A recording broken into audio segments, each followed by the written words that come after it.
மகிழ நண்பர்களுக்கு வணக்கம். இன்று நம்மிடையே பாரதிய ஜனதா கட்சியினுடைய ஐடி விங்குடைய மாநில செயலாளர் திரு விபின் பாஸ்கரன் அவர்கள் இணைந்திருக்கிறார். உங்கள் சார்பாக அவரை வரவேற்கிறோம். வணக்கம் சார். வணக்கம். எப்படி இருக்கீங்க? நல்லா இருக்கேன் சார். நீங்க எப்படி இருக்கீங்க? மகிழ்ச்சி சார்.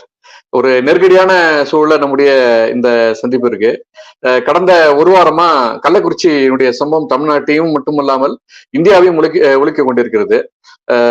இந்த செய்தி நீங்க எப்படி சார் பாக்குறீங்க? சார், இது ஒட்டுமொத்த உலகத்திலேயே ஒட்டுமொத்த தமிழகத்துக்கு உலக அளவில் கிடைச்ச ஒரு தலைக்குனிவு.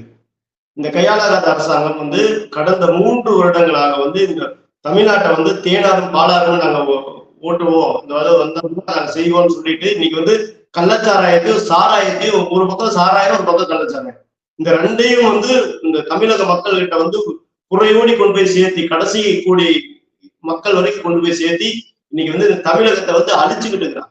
இவங்க ஒரு புற்றுநோய் மாதிரி சார். இந்த திமுக ஒரு புற்றுநோய், தமிழகத்தை பிடித்த ஒரு புற்றுநோய். இது அழிச்சா மட்டும்தான் இந்த தமிழகம் உருப்படும் சார். திமுக அழிஞ்சா மட்டும்தான் இந்த தமிழகத்தை காப்பாற்றணும். இந்த சாராய வியாபாரிகள் தமிழகத்தை காப்பாற்றணும் அப்படின்னா திமுக அழியணும் சார். அப்பதான் நடக்கும். நீங்க ஒரு விஷயத்துக்கு கவனிங்க. அங்க இன்னைக்கு நம்ம பேசிட்டு இருக்கிற இந்த நேரத்துல 60க்கும் மேற்பட்ட உயிர்கள் அங்க போயிருக்கு. ஆனா இங்க என்ன நடக்குது? சட்டசபையில முதல்வர் வாழ்கன்னு கோஷம் போடுறாங்க, புரியுதுங்களா? அதே மாதிரி நாடாளுமன்றத்துல என்ன பண்றாங்க? உதயநிதி ஸ்டாலின் வாழ்க, வாழ்க, முத்துவேல் கருணாநிதி வாழ்க. இறந்து போயிட்டாங்க, 60 பேர் இறந்து போயிட்டாங்க. நாதி ஏன்னு கேட்கறதுக்கு நாதி எடுத்து கிடக்கக்கூடிய அந்த சமூகமா இருக்குது. இன்னைக்கு மாநில தலைவர் அண்ணாமலை அவர்கள் போய் பார்த்திருக்காரு, அன்புமணி ராமதாஸ் அவர்கள் போய் பார்த்திருக்காரு. இப்படி எதிர்கட்சியில இருக்கக்கூடிய பாரதிய ஜனதா கட்சி கூட்டணியில் இருக்கக்கூடிய அனைத்து தலைவர்களும் அங்க போய் பார்த்திருக்காங்க. அந்த மக்களை பாக்குறாங்க, மக்களோட பேசுறாங்க, என்ன பிரச்சனைன்னு கேட்கறாங்க, அவங்களுக்கு என்ன உதவி வேணும்னு கேட்கறாங்க. அன்புமணி ராமதாஸ் அவர்கள் இதை பார்த்துட்டு அவருக்கு அவர் சொல்ல அந்த வார்த்தைகள் ரொம்ப உணர்ச்சி வசப்பட்டுதான் பேசினார். அதே மாதிரி மாநில தலைவர் அண்ணாமலை அவர்களும் அந்த மக்களை பார்த்துட்டு, இந்த மக்களுக்கு மோடி வேணுமா, அவங்களுக்கு என்னென்ன திட்டங்கள் வேணும் அதை செஞ்சு கொடுங்க அப்படின்னு எங்களுடைய மாவட்டத்தில் தான் சொல்லிட்டு வந்தாங்க. ஏன்னா இன்னைக்கு நாங்க சொன்ன அந்த 1 லட்சம் ரூபாய்க்கு போய் சேர்ந்துருச்சு. அந்த இமெயில் சொல்லக்கு செய்யறது கூட அவங்ககிட்ட காசு கிடையாது. 10க்கு 10 ரூம் சைஸ். பாவம், அந்த மக்கள் ரொம்ப ஏழ்மை இருக்கிறாங்க. இத இப்ப கூட இந்த மாதிரி ஒரு சூழ்நிலையில் கூட இந்த முதல்வர் அவர்கள் இங்கிருந்து நம்ம ஹெலிகாப்டர்ல போனா ஒரு 1/2 மணி நேரத்துல போயிடலாம், ரோடு வழியா போனா ஒரு 3 மணி நேரத்துல போயிடலாம். இங்க இருந்து இந்த ஒரு 3 மணி நேரத்துல ரோடு வழியா போகக்கூடிய இந்த இடத்துக்கே ஒரு போக மாட்டேங்குது. ஆனா பதவிக்காக இங்க இருந்து 2500 கிலோமீட்டருக்கு அந்த பக்கம் இருக்கு டெல்லிக்கு இப்ப கிளம்புறா கூட கிளம்பிடலாம். இன்னைக்கு இந்த சபாநாயகர் தேர்தல் இன்னைக்கு நடந்துட்டு இருக்குது. சபாநாயகர் தேர்தல ஓட்டு போட்டுதான் தேர்ந்தெடுக்க வேண்டியது இருக்குது. அது டிஎம்கேக்கு கிடைக்குமா அப்படின்னு ஒரு சூழ்நிலை இருந்திருந்தா இந்த நிமிஷம் கிளம்பி அங்க போயிடுவார். பதவிக்காக ஒரு நிமிஷம் கூட தாமதிக்காம கிளம்பக்கூடிய கூட்டம் இந்த திமுக கூட்டம். ஆனா மக்கள் கஷ்டப்படுறான்னு வச்சுக்கோங்களேன், எப்பவும் ஒரு துளி கூட ஒரு ஈவு இறக்கம் கூட அவங்க மேல காட்ட மாட்டாங்க. சென்னை மழை வெள்ளமா வரமாட்டார், டெல்லி போயிடுவார். அதே மாதிரி திருநெல்வேலி வெள்ளமா வரமாட்டார். அதே மாதிரி நம்ம நெருக்கடியான சூழ்நிலை இருக்கிறமா கொடைக்கானல் ரெஸ்ட் எடுப்பார். இந்த மாதிரி ஒரு முதல்வரை நம்ம தமிழ்நாட்டு பெற்றுதுன்னா அது நம்மளுடைய மக்களுக்கு கிடைத்த மாபெரும் தலைக்குனிவு சார்.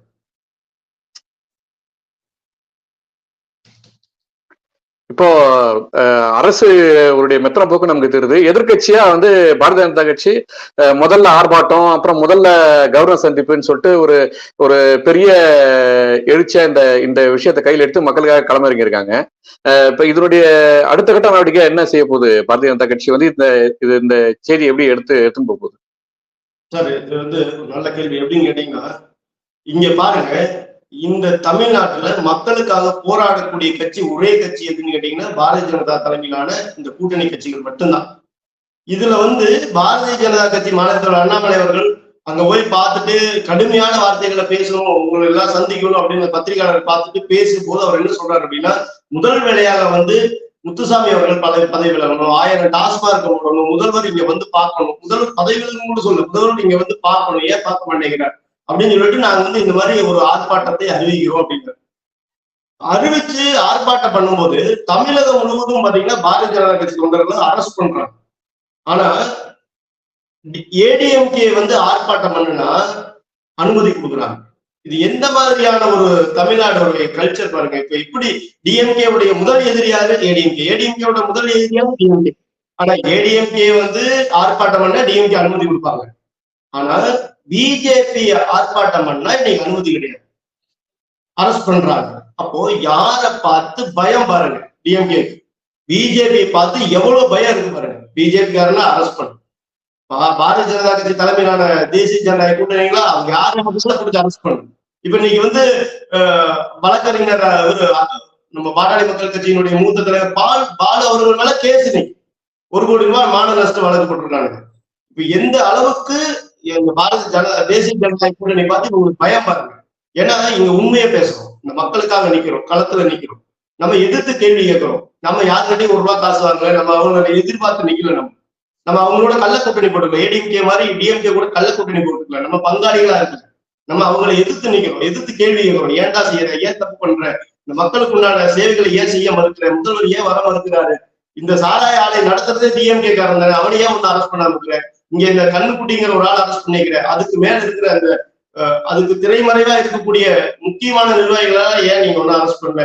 அந்த மக்கள் சொல்றாங்க இல்லையா, அந்த மக்கள் அந்த உதயசூரியன் அரெஸ்ட் பண்ணணும்னு சொல்றாங்க. அங்க இருக்கக்கூடிய அந்த கார்த்திகை இன்னொரு எம்எல்ஏவா இருக்கக்கூடிய அவர் வசந்தம் கார்த்திகேயன் அரெஸ்ட் பண்ணணும்னு சொல்றாங்க. நீங்க கலெக்டரை மட்டும் மாத்திருக்கிறீங்க. ஏன்னா கலெக்டர் இவங்க சொன்னதை சொல்லிக்கிறார், அதனால அவரை பலிகடாக்க கூடாதுன்னு அவரை மாத்திருக்காங்க. அங்க இருக்கிற எஸ்பியை நீங்க பனிஷ்மெண்ட் பண்ணிக்கிறீங்க.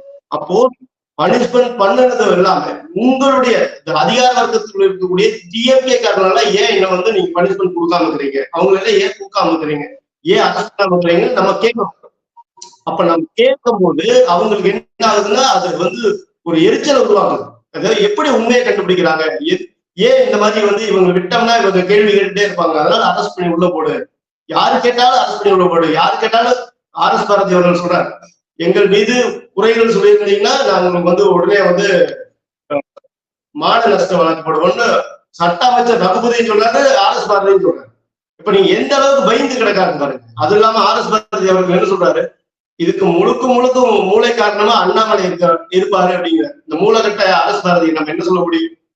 இதுக்கு முழுக்க காரணம் டிஎம்கேவும் அதனுடைய அதிகார வர்க்கங்கிறது ஒட்டுமொத்த மக்களுக்கும் தெரியும். அந்த ஊர் பாத்தீங்கன்னா கருணாபுரம் இதுவரைக்கும் டிஎம்கேக்கு மட்டுமே ஓட்டு போட்ட மக்கள், அப்படி அந்த டிஎம்கேக்கு ஓட்டு போட்ட மக்களையே கொண்டிருக்கிறாங்க. இப்ப மத்தவங்க எல்லாம் எந்த மாதிரி வச்சிருப்பாங்க, முதல்வர் சொல்றாரு இல்லையா, நான் ஓட்டு போட்டவங்களுக்கு மட்டும் இல்ல ஓட்டு போடாதவங்களுக்கு உண்டான முதல்வர் சொல்றாரு இல்லையா, ஓட்டு போட்டவங்களுக்கே இந்த நிலைமையா ஓட்டு போடாதவங்களுக்கு. அப்ப யோசிக்க வேண்டியது இருக்கு இல்லையா, இந்த ஆட்சி எதை நோக்கிய பயணம், ஒரு அதிகாரம் வேணும், பதவி வேணும், ஒட்டுமொத்த தமிழக மக்களையும் சுரண்டி தங்கிட்ட காசு கொண்டு வந்துருக்கணும். இதை மட்டுமே நோக்கி போயிட்டு இருக்குது திராவிட முன்னேற்ற கழகத்தில் தலைமையிலான இந்த அரசாங்கம். இப்ப சிபிஐ என்கொயரி நம்ம கேட்டிருக்கோம், அது நடக்குமா சார்? சிபிஐ என்கொயரி வந்தா இது உண்மையான தகவல் நம்ம எடுத்து வர முடியுமா? ஆளுநர் அதுக்கு செய்வாரா? சார் டிஎம்கே தெளிவா இருக்கிறாங்க சார், எப்படியாவது நம்மள சிபிஐ வசம் ஒப்படைச்சிட்டாங்க அப்படின்னா, இந்த கேஸ் மட்டும் இல்ல எல்லா கேஸுமே சிபிஐ வசம் போயிருச்சுன்னா எப்படி இருந்தாலும் நம்ம கழித்து பார்க்கறது கன்ஃபார்ம் ஆயிடுச்சு. அதனாலதான் இவங்க என்ன பண்ணாங்க, 1 வருஷத்துக்கு முன்னாடியே சிபிஐ தமிழ்நாட்டுக்குள்ள வரணும்னாலே நாங்க கையெழுத்து போட்டாதான் வரணும் அப்படிங்கிற மாதிரி முதல்வர் ஒரு ஜியோ பாஸ் பண்ணாரு. இப்ப பாருங்க, கிரட கையிலேயே சாவி இருக்குது அப்படிங்கிற மாதிரி இவங்க கையில தான் அந்த சிபிஐ கொடுக்கணுமா வேண்டாங்கிற பவர் யார்கிட்ட இருக்குது, மாநில அரசாங்கம் இருக்குது. நம்ம கேட்கிறோம் சிபிஐ விசாரணை வேணும், நம்ம எப்படி கேட்க முடியும், இவங்களை கேட்டிருக்க முடியுமா? செவிடங்காத சண்முகம் மாதிரி இருக்கு. நம்ம கோர்ட்டு மூலமா போகணும், வேற வழியே இல்லை, கோர்ட்டு மூலமா தான் போய் ஆகணும். கோர்ட் ஆர்டர் பண்ணணும், சிபிஐ கொடுங்க விசாரணை கொடுங்கன்னு கேட்கணும். நம்ம மாநில தலைவர் அண்ணாமலை அவர்கள் அதான் கேட்கணும். வெளிப்படையான ஒரு அமைப்பு இருந்தா தான் அது ஒரு விசாரணை வரும். அங்க இருக்கக்கூடிய மக்கள் பாத்தீங்கன்னா எஸ்சி மக்கள் அதிகப்படியா இறந்துருக்காங்க, எஸ்டி மக்கள் அதிகப்படியா இறந்துருக்காங்க. இதுக்கு ஒரு சமூக நீதி காக்கக்கூடிய இந்த கட்சி சிபிஐ விசாரணையே கொடுக்க மாட்டேங்கிறாங்க. இப்ப போன தடவை பாத்தீங்கன்னா இந்த விழுப்புரம், செங்கல்பட்டு, மரக்காணத்துல இறந்தவங்களுக்கு சிபிசிஐ விசாரணை பண்ணாங்க. இதுவரைக்கும் அந்த சிபிசிஐ விசாரணையுடைய அறிக்கை எங்க, யார் அரெஸ்ட் பண்ணிக்கிறீங்க? டிஎம்கே யாருங்க அரெஸ்ட் பண்ணிக்கிறீங்க? போன தடவை நம்ம மஸ்தான் அதனுடைய அந்த மருவூர் ராஜாவுடைய கூடவே இருந்து பயணிக்க ஒரு ஆளுன்னு சொல்லியிருந்தாங்க. அப்போ மஸ்தான் ஏதாவது கேள்வி கேட்டிருக்காங்களா, மஸ்தான் அரெஸ்ட் பண்ணிருக்காங்களா? இந்த மாதிரி எல்லா கேள்விகளும் நம்ம கிட்ட வருது இல்லையா. சிபிசிஐடிங்கிறது இவங்களுடைய கைக்கூலி, இவங்க என்ன சொல்றாங்களோ அதை செய்யக்கூடிய கைக்கூலிகளா இருக்கிறாங்க. அவங்க என்ன பண்ணுவாங்க, அதனால வந்து இது சிபிஐ வசம் போனா மட்டும்தான் இதனுடைய உண்மையான குற்றவாளிகளை கண்டுபிடிக்க முடியும்னு மாநிலத்தில் அண்ணாமலை அவர்கள் சொல்லியிருக்கிறாரு. ஐயா மருத்துவர் ஐயா ராமதாஸ் அவர்களும் அன்புமணி ராமதாஸ் அவர்களும் சொல்லியிருக்காங்க. அதனால இது கண்டிப்பா சிபிஐ கிட்ட போகணும். அப்பதான் உண்மையான குற்றவாளிகளுக்கு தண்டனை கிடைக்கும். இந்த பாதிப்பு விக்கிரவாண்டி தேர்தலில் பிரதிபலிக்குமா சார்? கள்ளக்கட்சியினுடைய இவ்வளவு பெரிய இழப்பு திமுகவுக்கு எதிர்ப்பாக திரும்புமா இது? சார் கண்டிப்பா எதிரொலிக்கும் சார். ஏன்னா இது ஒட்டுமொத்த மக்களுடைய குரலா இருக்குது. இன்னைக்கு இறந்தவங்களை வந்து வேற ஆளா பார்க்கல, எஸ்சி மக்களா பார்க்கல, எஸ்டி மக்களா பார்க்கல. ஒவ்வொருத்தரும் வந்து தன்னுடைய சகோதர சகோதரி இறந்த மாதிரி தான் பாக்குறாங்க. கருணாபுரத்துல அந்த அன்னைக்கு பாத்தீங்கன்னா 21 உடல்களை அடுக்கி வச்சு எரிச்சதை பார்க்கும்போது அங்க இருக்கிற மக்கள் வந்து சொல்றாங்க, காசியில வந்து அந்த காட்டு எல்லாம் பாத்தீங்கன்னா அரிச்சந்திர காட்டு இந்த மாதிரி காட்டு எல்லாம் வச்சு எரிக்கக்கூடிய இடமா மாறி இருக்குதோ கருணாபுரம் அப்படிங்கிற மாதிரி ஒரு சூழ்நிலை இருக்கு அப்படிங்கிற மாதிரி பார்த்தாங்க. ஏன்னா ஒரு பிண வாடைகள் வந்து அந்த ஊர் முழுக்கவே அடிச்சது. அந்த ஏன்னா 21 பேரை வந்து ஒரு கிராமம் வந்து ஒரே நாள்ல பலி கொடுக்குது அப்படின்னா அது எந்த மாதிரியான ஒரு சூழ்நிலையில இருக்கும், அவங்களுடைய மனநிலைமை எப்படி இருக்குன்னு யோசிச்சு பாருங்க. அந்த மனநிலையில தான் தமிழக மக்களே இருக்கிறாங்க. இப்ப இந்த சம்பவம் நடந்ததுக்கு அப்புறம் பாராளுமன்ற எலெக்ஷன் வந்ததுன்னு வச்சுக்கல, 40க்கு முட்டை தான் வாங்கியிருப்பாங்க. 40க்கு 40 வாங்க முடியாது. ஏன்னா 40க்கு 40 ஜெயிச்சு இன்னைக்கு 60 உயிர் போயிருக்கு. அதனால வந்து இங்க இதனுடைய இந்த ரிசல்ட் எப்ப கிடைக்குன்னு கேட்டீங்கன்னா, கண்டிப்பாக விக்கிரவாண்டி இடைத்தேர்தல்ல திமுக வந்து டெபாசிட் கூட வாங்க அந்த மாதிரியான இந்த மக்கள் வந்து ஒரு முடிவா கொடுக்க போறாங்க. பாமக வந்து மிகப்பெரிய வெற்றி அடைய போகுது. தேசிய ஜனநாயக கூட்டணி வந்து 2026ல ஆட்சி அமைக்குங்கிறதுக்கு இது ஒரு அச்சாரமா அமைக்கப்படும். மகிழ்ச்சி சார், எங்களுடைய வலையொலிக்கு உங்களுடைய நேரத்தை ஒதுக்கியமைக்கு மிக்க நன்றி. நன்றி பிரதர், தேங்க்யூ.